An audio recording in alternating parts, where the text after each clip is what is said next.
Hello Meows, welcome back to my channel. みゃおちゃんたちやっほーみえだよ。今日は本当に久しぶりなんだけど、ポッドキャストをずっと撮りたくて、でいつもポッドキャストやってる画角あるじゃん。あれじゃなくて今日はもうちょっとホームビデオみたいに距離近く撮ってみようかなと思って、こんな感じで撮ろうと思います。もうなんかすでに喉痛い、やばすぎ。風邪なのかな。今日話したいトピック、なんかいくつかあるんだけど、この間のすっぴんでコメダの動画でも言ってたし、結構前からちょっと話したかったっていうか、私の視聴者にこれ多いんじゃないっていうのがあるんだけど、私っていきなりちょっと MBTI の話をしたくて、私って MBTI INFP なんだけど、 INFP って何だったっけ、仲介者なんだけど、 INFP の人って生きるの難しいっていうか、なんか生きづらいよねっていう話をしたかったの。これは本当にネガティブなワードじゃなくて、私が本当に感じたことを今日話したくて、なんかこう共感できる人多いんじゃないかなと思って、私は個人的になんかいつも本当にこんなに私ほどこんななんか生きづらい人いんのかなって、この世にこんなしんどい思いしてる人いんのかなってね、思っちゃうわけよ。でも実際私がこうしんどい思いをしてる中で、同じような性格の子たちってきっと同じような思いをしてると思うのね。だから私たちでこの共有し合おうよっていう、私もこんなしんどいし、しんどいのは本当に一人じゃないよって、うちら全員で頑張って乗り越えようよっていうのを撮りたくて、今日はそれを撮ります。INFP じゃない人はなんで思んないなっつって、今日の動画全然私関係ないじゃんって思っちゃうかもしれないけど、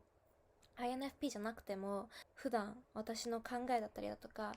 例えば周りの INFP の子とかの考えを今日は代弁したいと思うので喋っていこうと思います。まずなんで私が INFP が生きづらいって思ったかっていうと、 INFP って結構周りからっていうか、もうなんか世間的な評価としてめんどくさいみたいな、 INFP の子ってめんどくさいよねみたいな評価があると思うのね、少なからず。でそれを私はずっと感じてて、でもめんどくさいのってなんでそう感じるかって言ったら、私たちってすごく繊細なの。すごく繊細だし、もういろんなことに影響を受けすぎるわけだから、多分それでなんか一言一言に対していちいち傷ついてたり落ち込んでたり、いちいちオーバーリアクションしてんじゃんとか、いちいち被害者ぶってるっていうか、なんていうの、被害者妄想をしてるじゃんみたいな風に思われると思うのね。言わせてください。これは私たちが本当に心から思いやりとタジョンアン、思いやりと人へのなんて言うんだろうね、温かさがあるからこそ、その傷つきやすかったりすると思うのね。だって私たちが例えばその一言一言に対して何も思ってなければそれは傷つかないわけじゃん。何か思うところがあるってことは、多少なりとも自分がもちろんその傷つく言葉を受けた、もしくはそういう風に言わせてしまったことに申し訳なく感じてるとかだったり、その迷惑をかけてしまったことに深い罪悪感を抱いてると思うのね。この罪悪感って本当にでかいと思うの、うちらの中で。なんかもう一つ一つ全然そこまで悪くないようなことだったりだとか、例えば他の人が何とも思わないようなこと、普通に流すようなことでも、私たちはもう一つ一つ重く責任を受け止めて、それも責任感があるからこそだと思うのね。これが本当に何とも考えてなかったりだとか、何も考えてなくフラフラしてる人だったりだとかだったら、そんな責任感なんて感じないし、いちいち重く受け止めないと思うの。で INFP って結構何も考えてないと思われがちじゃん。何も考えてないっていうか、なんか妄想だらけみたいな、お花畑、脳内お花畑ってよく言われると思うんだけど、それって本当に違うの。もういろんなこと、いろんなアイディアだったりとかクリエイティビティがある中で、もちろんそのなんていうの、責任だったりだとか、そういうこともいっぱいいっぱい考えてきてるわけで、多分人よりも完全に考える力っていうのがもう超スーパー長けてるの。だからみんなが1考えてる時に私たちは100考えてるのね。なんか未来のことを考えすぎてしまう。だから相手がこうどう思ってるだとか、こうしたらこうなるだとか、こうなったらこうなるんだじゃないかとか、相手が例えばこういったことにこう返したらこうなってしまうのではないかだとか、こういうもうパターンを100個ぐらいこう想定して、1個何か受けたらそれに100個ぐらいの対処を考えるわけだから、そういうところで私たちってもう本当に考えすぎてしまっているのは本当にそうなんだけど、これは考えられるのをやめられない私たちの性質なのね。これしかもでも悪いことじゃないと思うの。本当にいいことで、それは考えれば考えるほどいろんな対処ができてくるわけじゃん。あとベストな道だったりだとかを探せるわけだけど、考えても仕方がないことって世の中にはたくさんあるわけ。例えば相手の返信が遅いな、嫌われてるのかなとか、相手のこの言葉、もしかして何か私がひどいことを言ってしまったのではないか、相手を傷つけてしまったのではないかって考えても、自分の中で考えても解決しない問題じゃん、それって。だけど私たちは果てしなく考えてしまうわけ。こういうのは本当にやめなければいけないんだけど、できないの。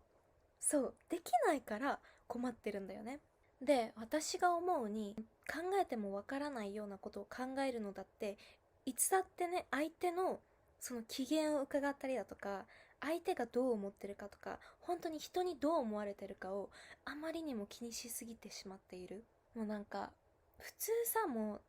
例えばさ、そうなんだとか例えば来るとするじゃん。そしたらさ、あ、もうそうなんだで受け止めるわけじゃん、普通人間ってね。でも私たちってそうなんだに対してこのトーンがそうなんだびっくりマークびっくりマークびっくりマークじゃないこととか、それに対して怒ってるのかなってなるの。本当にわかるよ。なんでめんどくさいって言われるのかわかる。だってもうなんか全てを考えしすぎてしまってるし、なんかもうね、大前提にあるのが多分嫌われたくないなんだよね。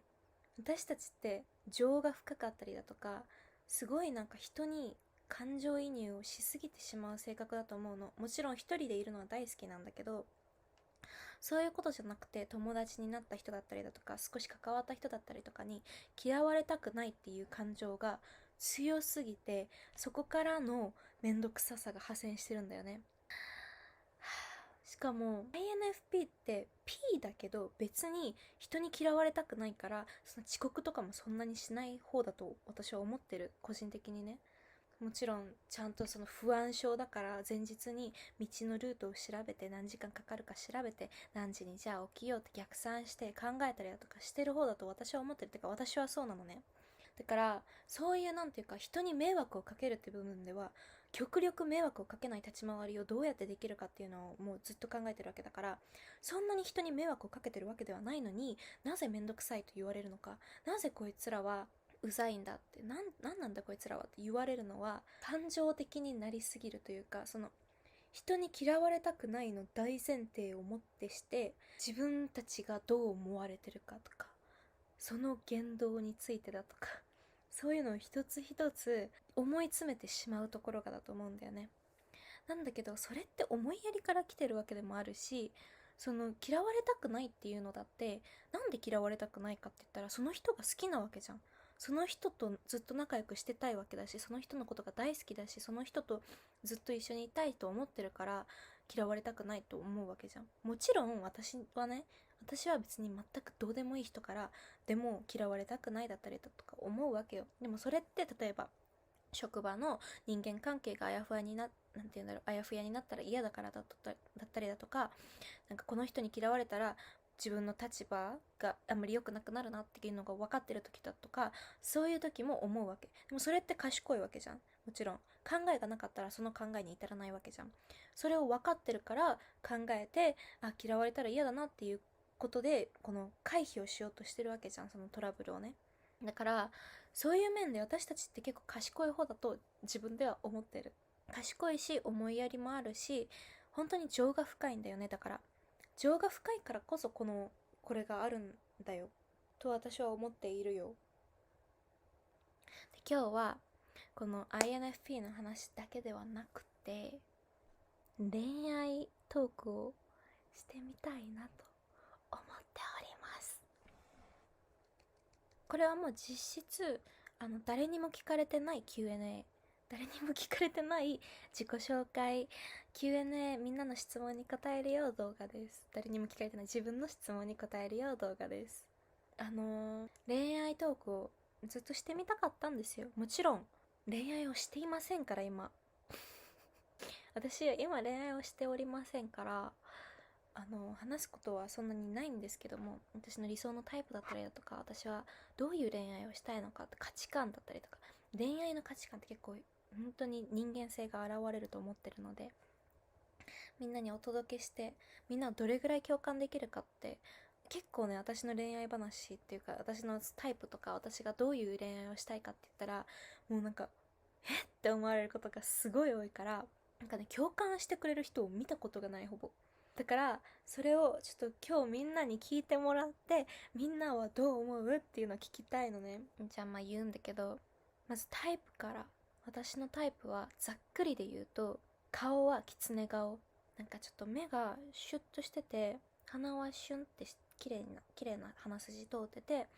で輪郭も綺麗なんだけど、笑った時にふにゃってなる顔がすごい好きで、芸能人で言ったらウッズ完璧ですね。ウッズとかソヌとか、あと女の子だけどイェジちゃんとか大好きで、そういう顔が好きです。まあ、もちろん他にもいろんなタイプがございます。ウォニちゃんだったりだとか、なんかね、全然可愛いと思った直感的に可愛いと思うんだけど、結構その可愛いだったりだとかかっこいいだったりとか、その男性とか異性のタイプはキツネ顔が多いかなっていうイメージで、身長は高いのが好きですね。私がこんな喋るのちょっとあれなんだけど、私の元彼、動画で出してない、動画で出した浮気やつじゃなくてね、いい子だった子は183ぐらいあったんだけど、やっぱ背が高いのってキュンってするの。背が高いのはなんか無条件にかっこよく見えてしまう。もちろん顔がタイプだったのもあるけどね。なのと、基本的に性格は可愛い子が好きなんですよ。だから基本年上より年下とかの方を好きになるかなって、年下とかと恋愛したいかなっていう希望はあります。同い年はなぜか知らないんだけど、同い年って分かった瞬間に条件的な自分の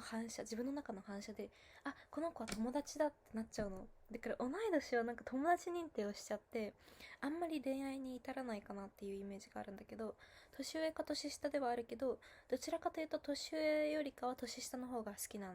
のね。これも多分今から言うその性格のタイプだったりだとかを言ったら分かると思うんだけど、私は基本的に可愛い人が好きで、可愛いっていうのも本当になんていうか、めっちゃブリブリブリブリブリブリ可愛いっていうのも別に全然可愛いってなるんだけど、それはなんかもう、あ、可愛いねってなっちゃうの分かる？こう、あ、よしよしよしよし、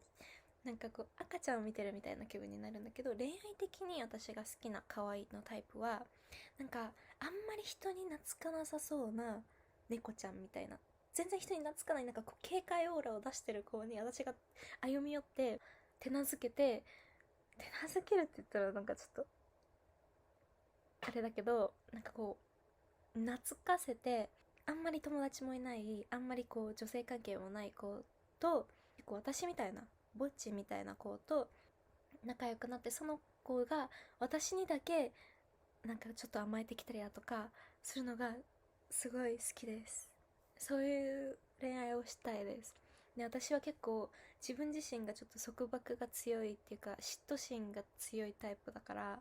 嫉妬されたいし、全然束縛もされていいっていうタイプなのね。これを話したらもうみんなって言うんだけど、そもそも年下好きっていうところからみんなって言われるんだけど、そうなの。私は結構お互いになんていうか共依存ぐらいがすごいいいなっていう、羨ましいなって思ってて、そうなんだよね。だけどなんかこうあんまりめんどくさいのは嫌かな、お互い自分の時間があるのが多分好きだったりする子を好きになるので、私みたいにこう一人の時間も必要なわけじゃん結構。でそういうのも必要であったりだとか、でも恋愛をしたら基本私はずっとひっついてたいなって思っちゃうタイプなので、それみたいに結構ずっとひっついててくれる子だったりだとかがいいですね。一人一人で結構基本いるけど、私がこうちょっかいかけて仲良くなりたいみたいなイメージイメージです。結構なんか男らしいみたいなのが好きじゃなくて、こう筋肉マッチョみたいなのもあんまり好きじゃなくて、見た目もそうなんだけど、こう行動だったり言動とかも男らしいみたいなの、おーみたいな、こう熱血系みたいなのは本当に好きじゃなくて、私が好きなのはすごいなんか甘えたなんだけど紳士的だったりだとか、こう些細な部分で気遣いができたりだとか、礼儀が正しい人だったりだとか、言葉遣いが綺麗な人だったりだとか、なんか人に優しい人、でも人に優しいというか礼儀がある人が好きですね。なんか別にそんな、なんて言うんだろう、もうこういろんな子に優しすぎるのは、それはそれで嫌なのね。私にだけ懐いてほしいのね。もう性格も顔も体型も身長とかも全て含めてウッズ様がもうドタイプでございまして、なんだけどこの人は結構陽キャキャラじゃん。だからそこだけちょっと違うんだけど、私ね、ウッズ語りしていい？ウッズは X1 の時に私があのプデュプデュ X を見とった時に知ったんだけど、その時はかっこいいなみたいな二押しだったのね。で一人一番その時好きだったのがドンピョくん。みんなわかる？かわいいかわいい感じの子じゃん。私って結構推しはソヌとかもそうだしマシューとかもそうなんだけど、かわいい子を好きになりやすいのね。でそれは本当にもう推しみたいな、もうはっみたいな感じなんだけど、スンヨンウッズはそうじゃなくて、かっこいいなみたいな、タイプだなっていう感じではあったんだけど、でも推しって感じではなかったのね。今も推しではないの、正直言うと。推しっていう感情ではない、全然。でその X1 の時は全然そんな感じだったんだけど、解散してからもうしばらくもそのソロ活動とかもちょこちょこ見てたけど、そんなねもうめっちゃハマってたわけじゃなかったんだけど、2023年の夏、私が春かな、2023年の私がちょうど韓国から帰ってきて、日本に帰ってきてちょっと経ったぐらいかなの時に、ウッズがウーリっていうアルバムを出したのね。でそのアルバムを車の中で初めて聴いたの、一から全部。もう衝撃を受けて、本当になんていうか音楽がドンピシャなのね。私が本当に音楽が好きすぎて、の前々からソロしてた時も好きだなとは思ってたけど、そんななんかもう衝撃みたいな感じではなくて、そのウーリを聞いた時に私はもうなんか、もう雷が落ちたみたいな、もうみたいな感じで、もう一人でやばいやばいやばい、お母さんがもちろん運転してるんだけど、音楽私聴きながらやばいやばいやばいやばい、もうなんかみたいな。そう、私は音楽に惚れたの、一番最初ね。音楽に惚れて、はっと思って、彼の音楽性が一番っていうかもうドンピシャなんで、もうなんか音楽の神様みたいな、私にとってのマイケル・ジャクソンみたいな、本当に今の時代のマイケル・ジャクソンだと私は思ってる。みんな強くウッズをみんなに推したい、みんなに全世界に知らせたい。本当にマイケル・ジャクソンだから、今の時代のマイケル・ジャクソンだから、本当にすごいよ。もうみんなライブも行ってみてほしいし、音楽も全部聴いてみてほしいし、特にウーリー、私の大好きなアルバム絶対聴いてほしい。もうみんな聞いたらびっくりする、本当に。もうね、すごいの。なんかもう言葉に表せない感情、もうなんかもう神みたいな、本当にびっくりする。本当にもうマイケル・ジャクソンみたいな、私にとってすごいの彼は。だから私は本当に今なんか、なんて言うんだろう、こう推しとかいう感情でもないわけね。なんかもう同じ時代に生まれてこさせてくれてありがとうみたいな、こんな幸せがあっていいんだみたいなレベルで、本当になんかもう別次元での尊敬をしています、彼に。で尊敬もそうなんだけど、なんていうか、こうその音楽性をまず好きになったわけじゃん。でその後に顔も好きになり、顔はもともと好きだったからさ、顔ももともと好きだったし、もうタイプなのね、ドタイプドタイプで、その後に人間性も知り、もともと知ってたけどもっと深く知る機会になったわけじゃん。でそれとかも見て、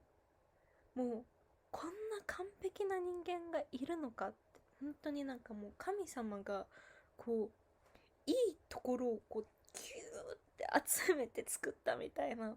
なんか神様とかいうレベルじゃん、もう彼が神、彼が神もう信仰心がすごいから、私今なのね。だからもう本当にみんなに布教したかった。いきなりユッツの話になったんだけど、本当に。で彼がなんと今年のサマソニに出るんです。私毎年サマソニに行くたびにウッツ出ないかなって毎年思ってたのね。毎年言ってた。しかも周りのママとか友達とかに、ウッツって出てほしい、ウッツ出てほしい、ウッツ出ないかな、来年こそウッツ出てくれないかな。でも正直言ったら日本でそこまで知名度が高いわけでもないし、韓国でもそんななんかもうめっちゃビッグスターなわけではないわけね。もちろん有名ですけれども、そんななんか全国民が全員知ってるみたいなそういうレベルではないから、サマソニはまだかなって思ってたわけ。って思って、バイトの昼休憩の時にちょうどサマソニのなんか追加アーティストのあれが出て、それでウッズが出て、私もう本当にスタバの列に並んでたの。スタバでって言って、で周りにめっちゃ人見られて、もう本当にびっくりして、私のなんかこう、なんて言うんだろう、本当に念願の夢みたいなのが叶ったみたいな、全然なんか自分のことじゃないのにこんなに嬉しいことあるんだと思って。もちろん彼にとってサマソニが例えばそんなすごいビッグイベントかどうかはわからないよ。彼にとったらそんなね、普通にただ一つあるフェスの一つかもしれないけど、私にとって彼がサマソニに出るっていうことって本当にもう何年も前からもう念願だったわけ。それが叶ってしまって、ついに私今年こそは本当にサマソニ行かないぞと思ってたわけ。もう本当に毎年サマソニに行って爆焼けて、その後にもうずっと家に閉じこもって、やっと今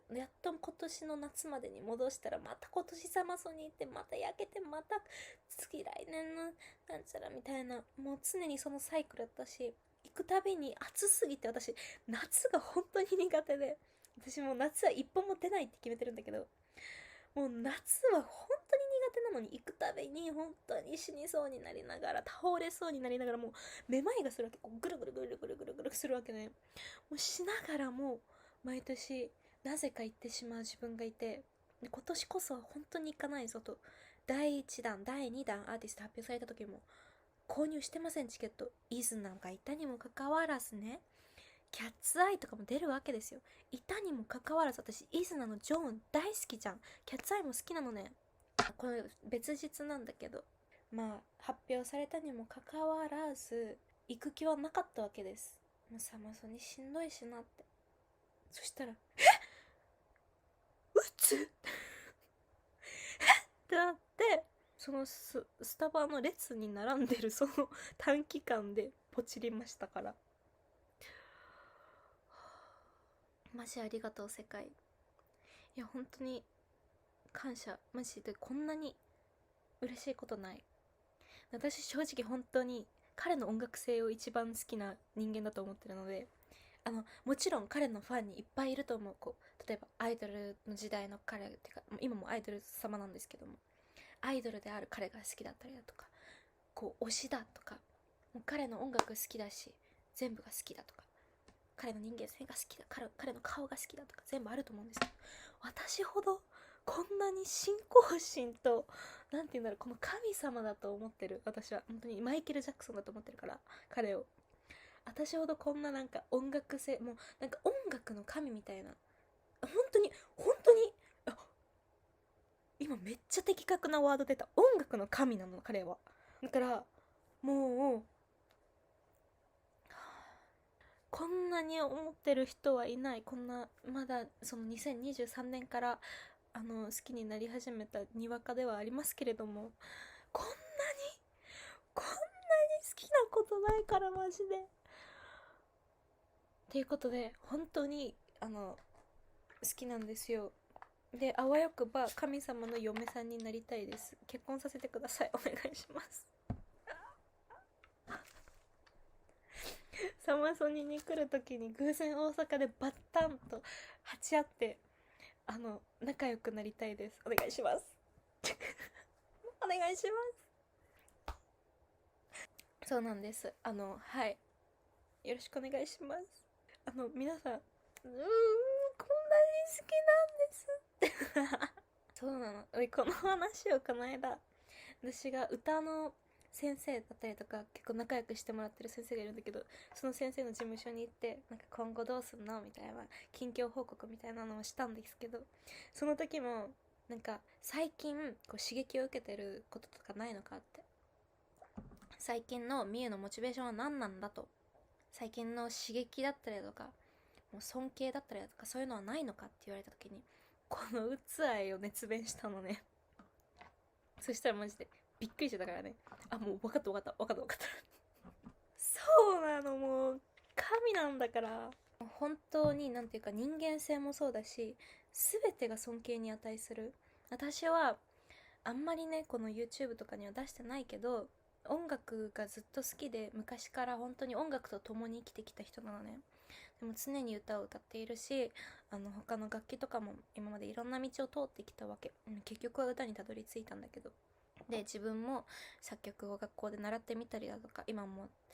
ちょこちょこ携帯でやってみたりだとか、パソコンでもやってみたりだとかしてるんですけども、そういうところとかを見てると本当になんかもう尊敬というか、もうなんかうわーと思って、もうなんかその人だけの色みたいなのがあるわけじゃん。もちろんその人になりたいってわけじゃないのね。私は私なりに自分の色を持って、自分が私という名で、私だ、例えば私の曲を聴いた時に、あ、みゆちゃんだ、あ、みゆちゃんの音楽だ、みゆちゃんの世界だって思われるような音楽を作りたいわけだけど、その人はそれができてる人なのね。それが本当にかっこよくて、もうなんかこんな人いないって思わせてくれる人なの。だから私は本当に尊敬に値するというか、その音楽、人間性の部分ももちろんそうだし、音楽の部分でもあってもそうだし、歌手としての部分もそうであったし、本当に皆さんかっこいい人なので布教したかったのと、これから私結構今も言った通りにちょっと歌だったりだとか音楽だったりとかあんまり見せなかったと思うんだけど、今までこれからはちょっとそういう面も出していきたいなって。私は本当に幼い頃から夢だったのが歌手になること。歌手というか本当にアーティストになること。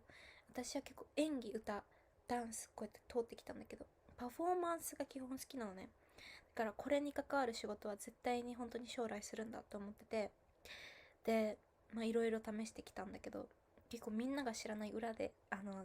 結構個人的にいろいろ試してて、いろんなオーディションも受けたし、いろんなことをしてきたし、いろんなレッスンだったりだとか、いろんなところに通ったりだとかしてたんだけど、そういう中でなんかもういろいろ教わったりだとか、いろんなこうオーディションとかを受けたりだとか、いろんなことを調べて、いろんなことをしてきたけど、結局やっぱり私って自分が好きだし、自分の色が欲しいんだと思って。なんか誰かにプロデュースされるとかだとか、誰かに何かをしてもらうとか、そういうことじゃなくて、私って自分であり続けることが一番の魅力だと思ってて、私みたいな人って結構そうそういないと自分は思ってるわけ。こんなね、なんか結構個性的だったりだとか変人だったりとか言われると思うんだけど、そういうところは私は自分ではすごい気に入っていて、私って個性的なのがすごい好きで、人と離れてることをするのが好きだったりとか、人と違うことを、人と違くあり続けることが好きなのね。で、その違うっていうのはネガティブな意味じゃなくて、もうなんていうの、自分であり続けること、自分を貫くことが好きなの。だからそういう面でなんか他の人に何かをしてもらうっていうのは私には向いてないなって思って、それに縛られるのがすごくなんか窮屈だし、なんか自由を求めてしまうのね。エレン自由を求めてしまうの。だから私は自分で全てしてやるんだと思って、全部セルフプロデュースでこれからちょっとやっていくつもりなので、 YouTube とかも全部もう全て自分で、もうなんて言うんだろう、私という人間を自分でプロデュースしたくて、そうやっていくので、みんなもそれを温かい目で見ていただけたらなと思っております。よろしくお願いします。本当に本当にお願いします。私このね、ポッドキャストとかもそうだし、もちろん YouTube とかもインスタとかもそうだし TikTok とかもそうなんだけど、こう結構いっぱい追っかけてくれてるっていうか、結構全部チェックしてくれてるコアなファンっているじゃん。そういう人たちが本当になんて言うんだろう、ありがたくて、もちろんちょこちょこ見てくれてる人たちももちろんそれはありがたいよ。なんだけど、こう私の人間性をその人たちって理解をしてるわけじゃん。ここまで来たらたくさんいろんなものを見てるから、私がどういった人だったりだとか、どういう考えを持った人だったりだとか、そういうのを分かった上で、みゆちゃんの考え方好きですとか、みゆちゃんの言ってること本当に共感できますとか、みゆちゃんがそういう人であって本当にかっこいいですとか、みゆちゃん本当に尊敬できますとか言ってくれる子がたくさんいるわけね。そういう子たちを見てると、本当になんか自分って結構自分のことを、自分の自己肯定感がすごい高いの。自分のことが大好きなんだけど、だけどメンタルがすごく弱くて、打たれ弱いのね。で INFP だしそうなんだけど、メンタルがすごく弱いから、自分が自己肯定感が高くて、自分がこれが基地だと思って、自分がこれがかっこいい、自分がこうでありたいと思ってあり続けている姿でも、それを例えば他の人にちょっと言われたら、なんかすごい傷ついちゃうし、もしかして間違ってるのかなとか不安に思っちゃうの。だけどそういう風にずっと肯定をし続けてくれたりだとか、そういう意見を述べてくれたりだとか、こういう風に言ってたのところ本当にすごいかっこいいと思うしとか、こういう風に言ってたのもすごい共感できますとか言ってくれたりすると、自分ってこうであっていいんだって思ってくれる、本当に思わせてくれる本当に大切な存在なので、どうかずっと私と一緒に歩んでいきましょう。愛してます。本当に心から愛してます。私は本当になんか友達がすごい多いわけでもなく、なんて言うんだろう、結構個性的だから変人だと思われてるし、なんかこうなんかちょっとあんま仲良くなりたくないなって思う人も多分いると思うのね。だけどそういう中でそういう風に本当に言ってくれる人がいるっていうのは本当に、なんて言うんだろう、すっごくありがたいの。私は本当にこのありがたさを言葉で表現できないくらいありがたい。私はなんかこう、なんて言うんだろう、全員をファンとして見てるわけじゃなくて、こう一人一人を本当に人間だと思って対等に受け止めてるから、もちろんそらなんか傷つく言葉を言われたら、それに一つ一つ、この人にそう思われたんだ、この人にそう思われたんだって傷ついちゃうし、でも一つ一つそういう風にいい、なんて言うんだろう、良いお声掛けをしていただくと、一人一人に対して本当にそのありがたさが芽生えるというか、本当に感謝と、なんて言うんだろう、本当に情も湧いてくるし、本当にありがたいと思うから、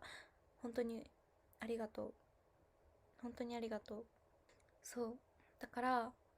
本当にできれば離れないでほしい離れないでほしいし、そうもう私はね、みんなが私にとってみんながどういう風になんか見えてるかとかわからないと思うんだけど、私は本当に一人一人全員覚えてるし、一人一人に対しての感情があるわけ、人間としてのね。で本当にみんな本当にいい子ばかりで、私の視聴者さんたちは本当に嬉しいし、全員大好きで、もう全員一人一人一人一人考えてるので、一人でもいなくなったらすぐに多分気づいちゃうし、悲しくなっちゃうので、みんなついてきてね。私これからいっぱいいろんなことするので、ついてきてほしいです。みんなが今ね頑張ってることが全てうまくいくといいなと思ってます。今日はなんかもういろんなごっちゃ混ぜのポッドキャストになっちゃったけど、すごいいい話をできたなって思うので、またねお会いしましょう。こういうお話するの大好きだから今後もいっぱい撮ろうと思ってます。久しぶりになっちゃってごめんなさい。また来ますので。じゃあバイバイ。